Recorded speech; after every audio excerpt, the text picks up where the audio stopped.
વડોદરા શહેરમાં જ્વેલર્સની દુકાનની આસપાસથી senior citizen મહિલાઓને ટાર્ગેટ કરીને ઓટો રિક્ષામાં બેસાડીને દાગીના ચોરી કરનાર એક ચોર ટોળકીને શહેર ક્રાઇમ બ્રાન્ચે ઝડપી પાડી છે।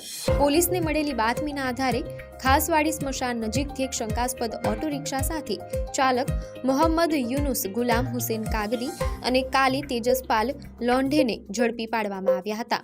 બંનેની તપાસમાં સોના ચાંદીના દાગીના, 2 મોબાઈલ ફોન અને 2 પર્સ મળી આવ્યા હતા, જેની કિંમત 4,52,200 રૂપિયા આંકવામાં આવી છે। પકડાયેલા આરોપીઓએ કબૂલ્યું હતું કે તેઓ જ્વેલર્સની દુકાન આસપાસ હાજર રહીને દાગીનાની ખરીદી કરીને નીકળતી વૃદ્ધ મહિલાઓને ઓટો રિક્ષામાં બેસાડતા હતા, ત્યારબાદ ગીર્દીનો લાભ લઈને તેમની બેગમાંથી દાગીનાની ચોરી કરતા હતા। આ ગેંગે ખોડિયારનગર, ગોત્રી વિસ્તાર, રેલવે સ્ટેશન અને સોમા તળાવ ખાતે વૃદ્ધ મહિલાઓને ટાર્ગેટ કરી ચોરીના ગુનાઓ આચર્યા હતા। વડોદરા ક્રાઇમ બ્રાન્ચે આ બંને આરોપીને ઝડપી પાડીને ચોરીના કુલ 4 બનાવોનો ભેદ ઉકેલ્યો છે।